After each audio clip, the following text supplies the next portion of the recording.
acho que a gente, né, vai começar então recebendo aqui a professora Miriam Hermeto, né, da Universidade Federal de Minas Gerais, para uma conversa então sobre várias abordagens, mas especialmente com relação à canção e ao ensino, né, de história e sob uma perspectiva da história do tempo presente, ou em que medida essa abordagem pode estar assim relacionada, tá?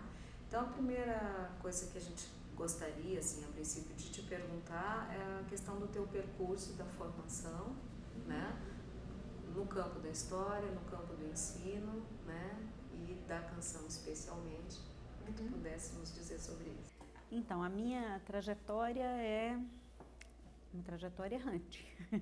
Ela é híbrida, a formação original acadêmica é na história, e já na história, na graduação eu trabalhei, fiz a licenciatura e o bacharelado, e a intenção sempre foi trabalhar com pesquisa e ensino.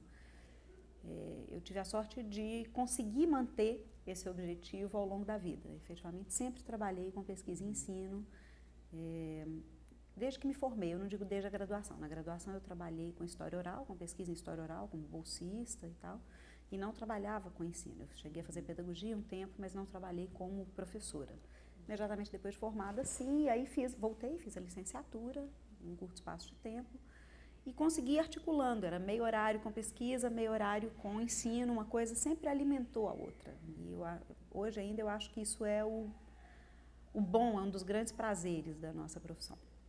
E aí fiz o mestrado em educação e fui trabalhar com ensino de história.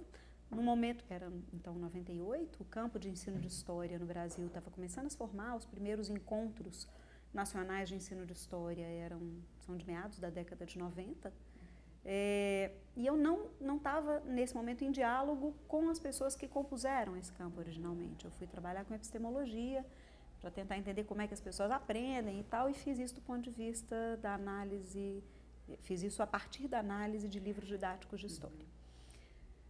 E depois, anos depois, voltei para a pesquisa histórica. Na verdade, eu nunca deixei a pesquisa histórica e sempre trabalhei com ela muito relacionada, na minha trajetória profissional depois de formada, com a história oral também.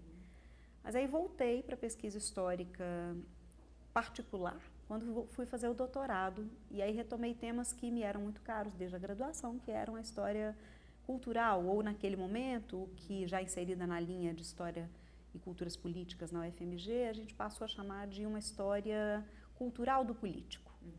Né? Assim, hoje eu acho que isso define melhor a linha de pesquisa do que uma história e culturas políticas.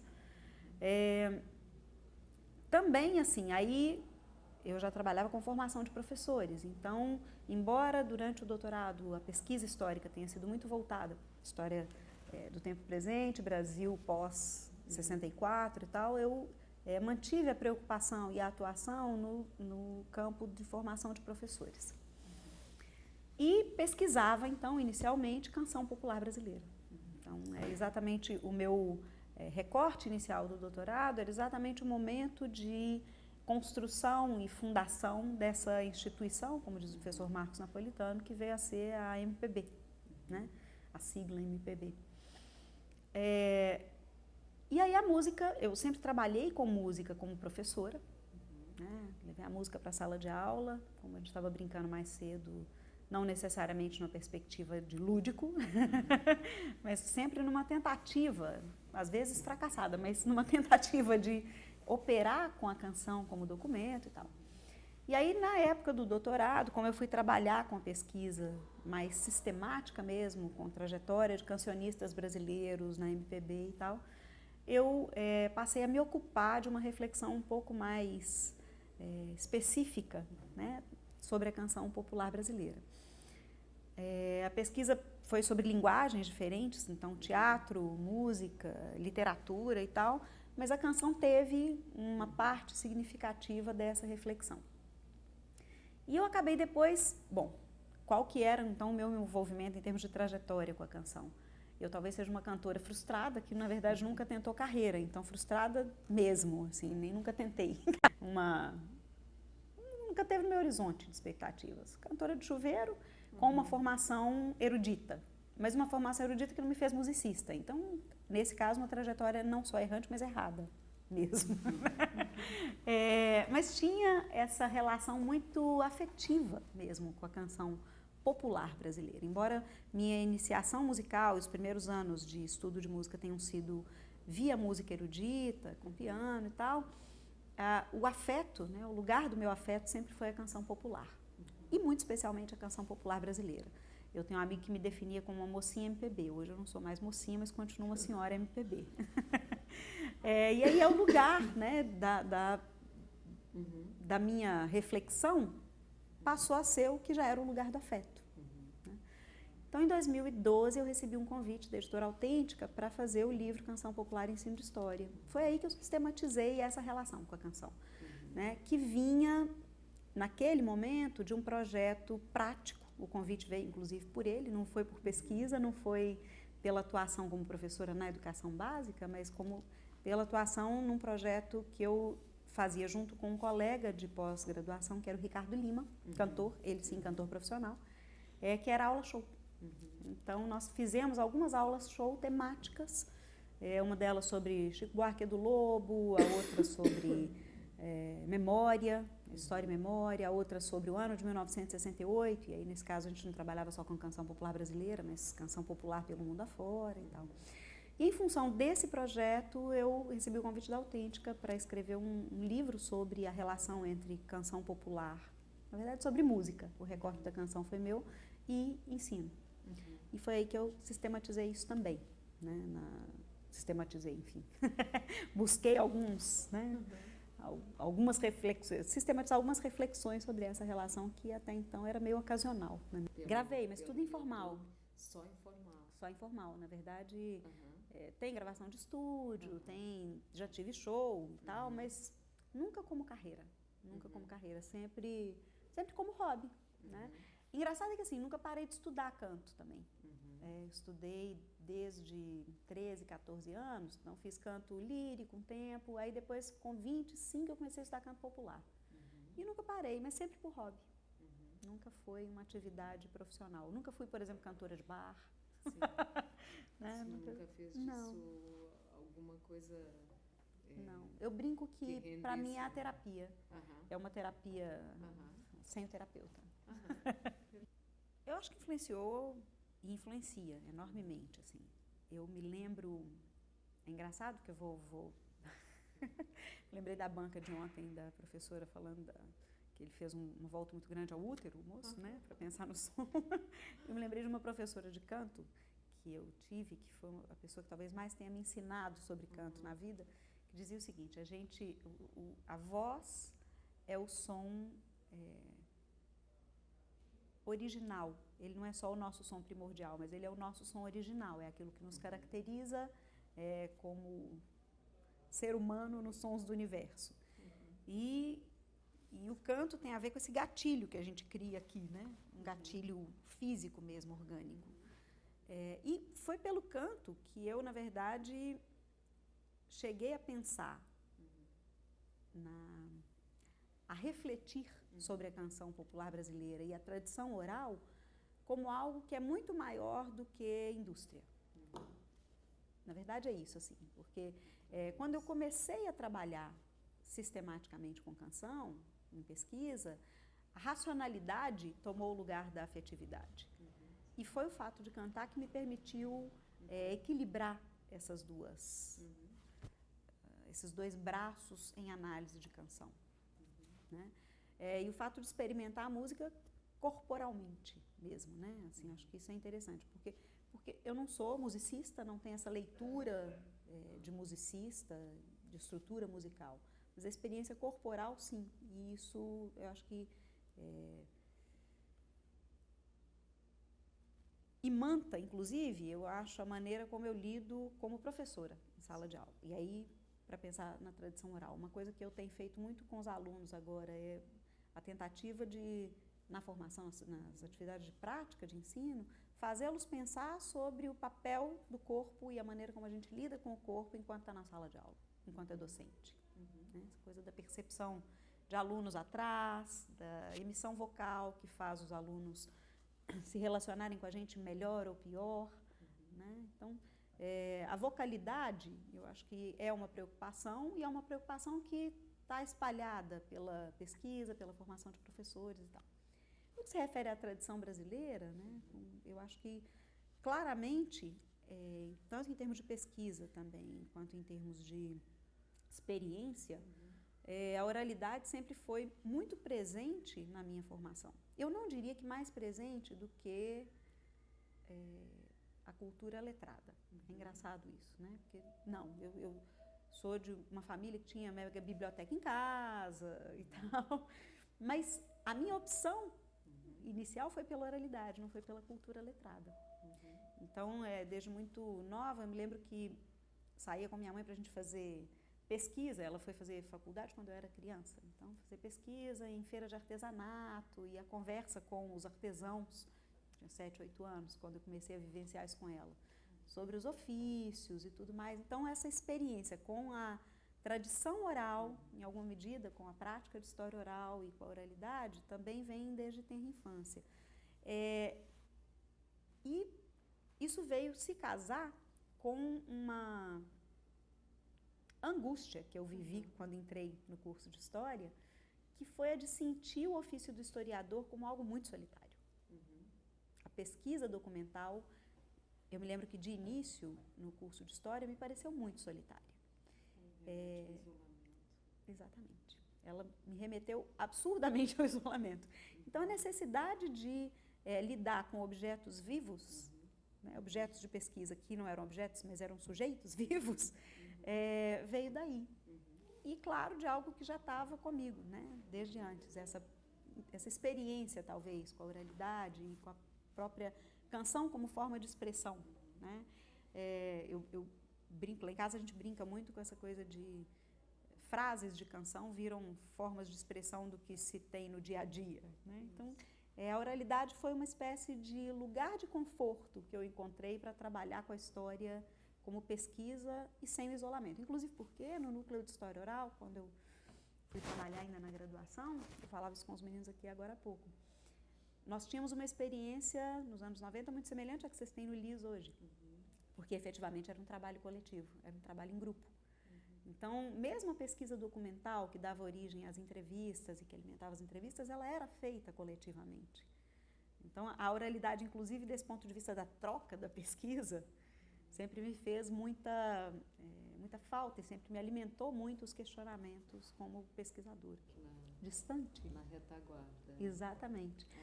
E é interessante, me parece que a gente que está no campo da história, com a história oral, né, tem isso menos do que os colegas que lidam com outros tipos de fonte. A gente assume mais essa postura, né, do antropólogo.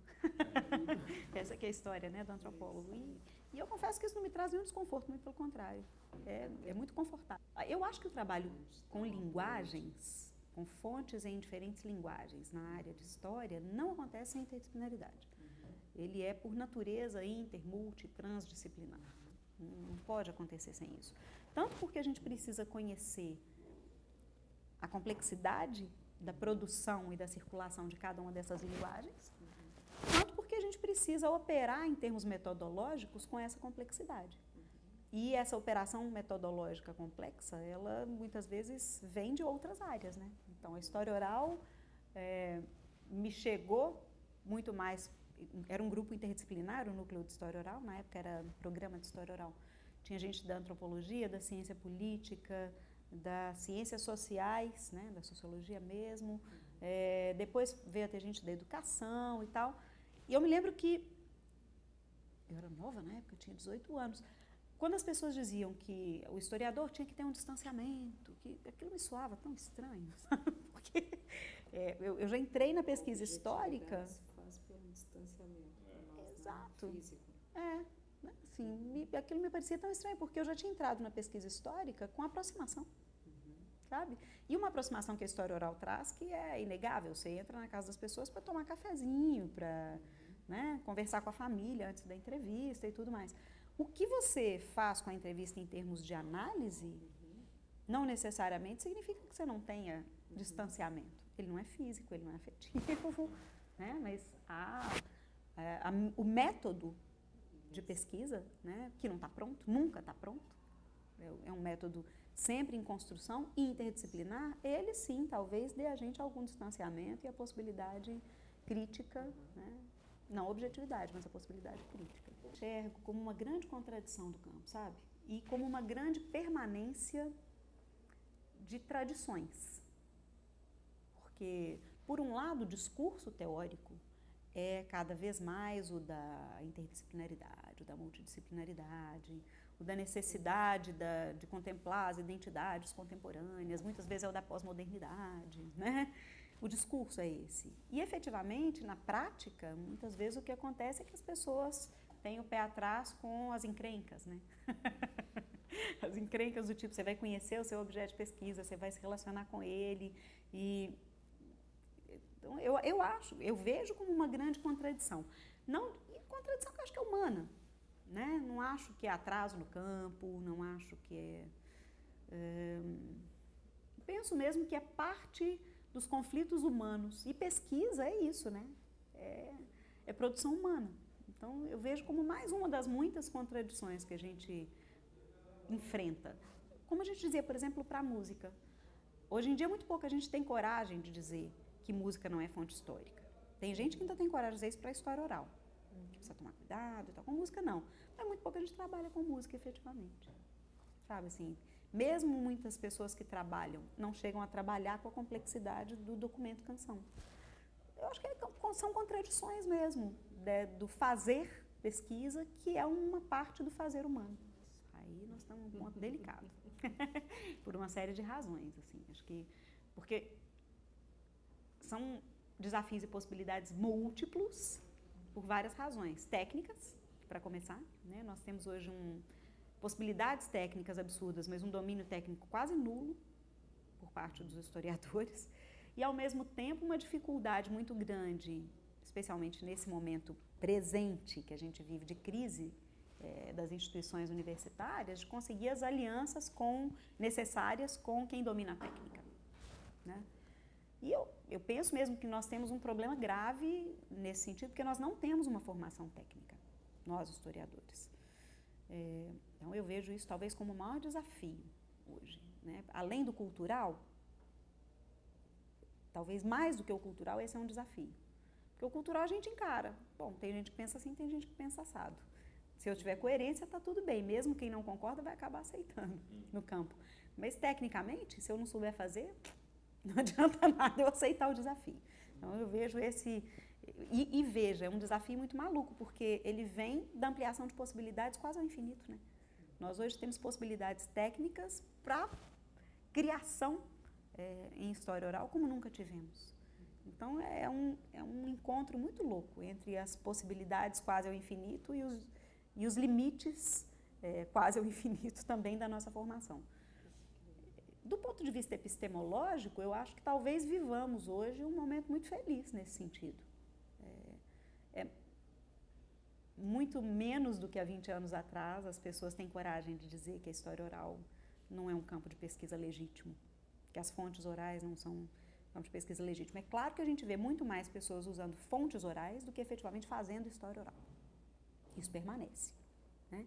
Mas, por exemplo, a partir da constituição de um debate sobre a história pública no Brasil, de poucos anos para cá, a história oral tem ficado cada vez mais legítima.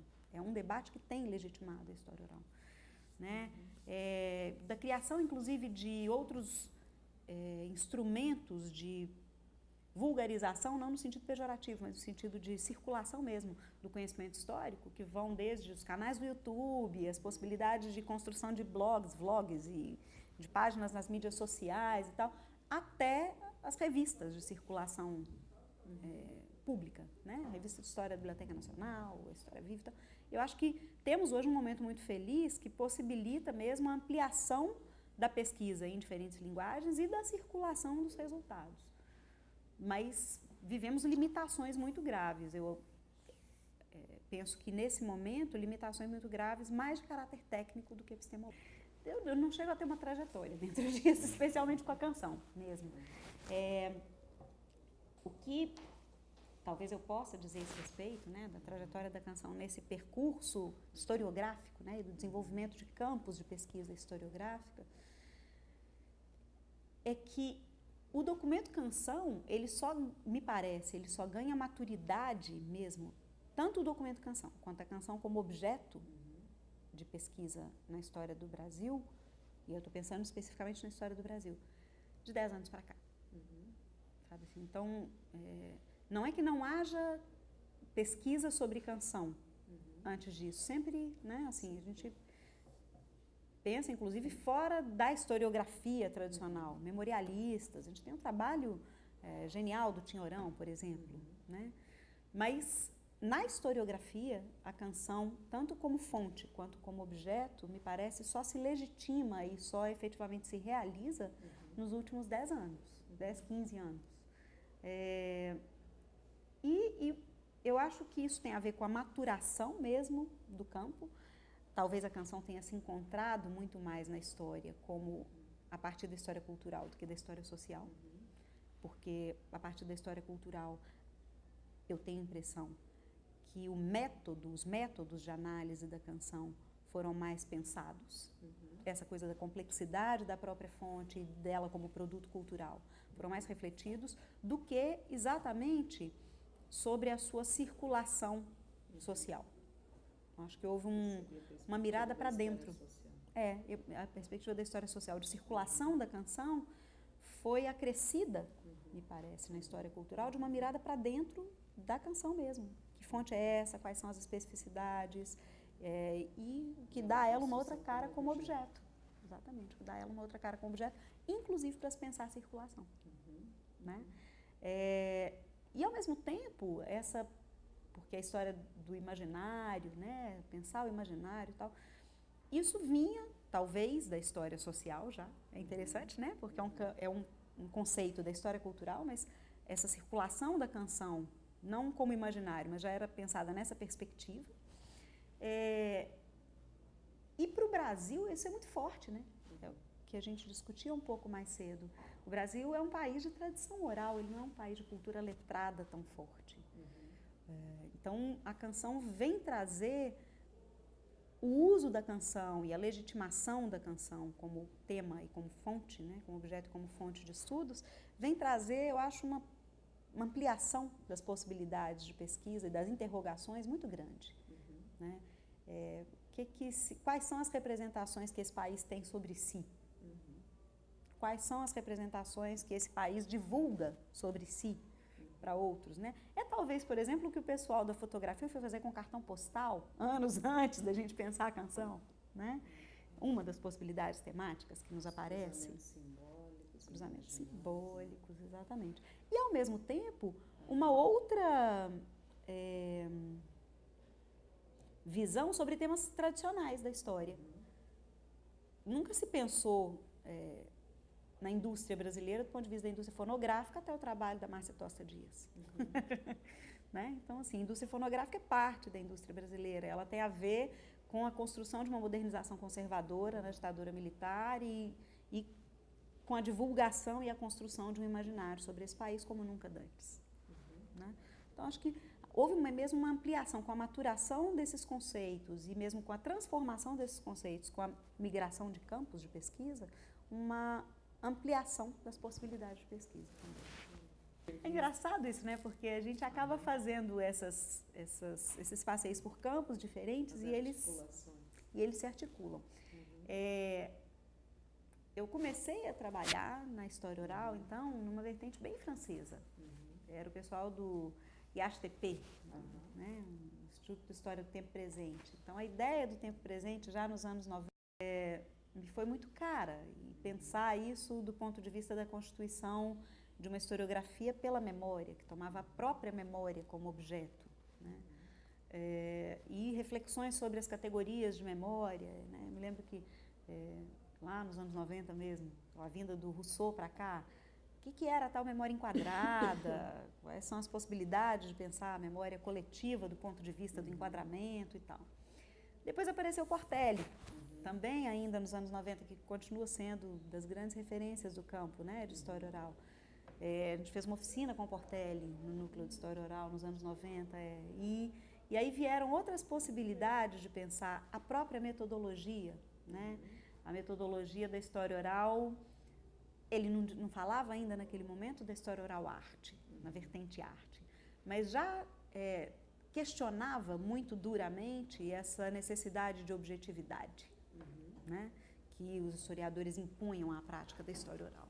E isso foi muito marcante, eu acho que decisivo para mim mesmo, do ponto de vista da pesquisa, com todos os temas. Essa ilusão da objetividade. Para mim, nesse momento, ficou essa reflexão sobre a ilusão de uma objetividade na pesquisa. Depois, no ensino, eu fui trabalhar nesse mesmo contexto. E é engraçado, porque aí fui trabalhar com estruturalista, né? E, ao mesmo tempo, um estruturalista para quem o caro no processo de aprendizagem é a interação. Né? A aprendizagem só acontece na interação. Em alguma medida, é claro que eu estou pensando nisso aqui agora, não tinha pensado nisso dessa forma, até vocês me perguntarem. Mas o caro naquele processo para mim, e que reforçava o que vinha da história oral, era que o conhecimento se dá em relação com, sabe? Sempre na relação. E uma relação em que a gente se transforma no outro e o outro se transforma na gente. Portanto, mesmo quando a relação é com um objeto concreto, físico, ela não é objetiva. Ela é inter, né? É no inter que o conhecimento se dá. Isso também permaneceu como marca muito forte para mim. E na prática de ensino isso ficou reforçado. Isso é muito interessante, Portela. Muito Portela, exatamente. A entrevista. E na história oral eu tive a sorte eu trabalhei com duas pessoas que são assim muito queridas na minha trajetória. A Lucília de Almeida Neves Delgado. Lucília foi minha orientadora na graduação. E na graduação eu trabalhei fazendo entrevistas com a Lucília. Então eu tinha 18 anos e ia entrevistar a Dimas Perrin, que é um comunistão lá de Minas Gerais. E tal. Foi uma experiência assim fenomenal, porque eu acompanhei a história de vida do Dimas. E depois com Michel Levin, que também é uma figura genial, encantadora, e com ele eu fiz, era uma patota que ia fazer essa entrevista com o Dazinho, que era um outro comunistão. Foi um dos primeiros vereadores do PCB e tal.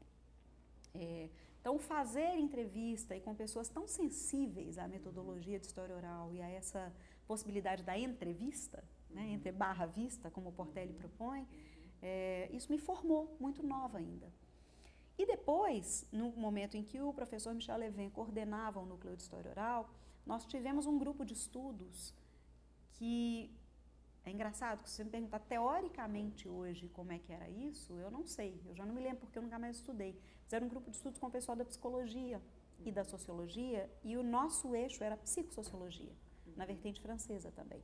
Trabalhamos talvez 1 ano e meio, 2 anos, num grupo de estudos sobre isso. E a ideia era exatamente essa, de pensar a constituição de identidades no processo de pesquisa, inclusive a própria identidade do pesquisador. Isso acabou marcando muito a minha visão de história, né? Inclusive de fontes não orais da história. Buscar o sujeito nas fontes, então o sujeito na canção, o sujeito no jornal, sempre foi, eu me dei conta disso lá no final do doutorado, né? Buscar os sujeitos nas fontes sempre foi uma preocupação muito grande. E isso veio da maneira como eu me constituí lá com a oralidade, com as primeiras referências teóricas e depois na educação. Na história, eu tive foi um marco para mim, o momento em que eu fui estudar a história do livro e da leitura. Também são referências teóricas muito caras para mim, tanto o Darton quanto o Chartier, e conceitos que me fizeram pensar para muito além de livro e leitura, né, pensando... Engraçado que quando eu trabalhei com livro didático eu não usava esses conceitos inicialmente no mestrado. Isso veio depois nos grupos de pesquisa lá de Divinópolis, com um amigo que também é muito querido e que é um grande parceiro de trabalho, que é uma pessoa importante na minha formação, que é o professor Matheus Pereira, da UFOP, mais novo que eu, inclusive. Mas que me trouxe esse aporte teórico-metodológico que acabou virando o meu mote de ver a canção.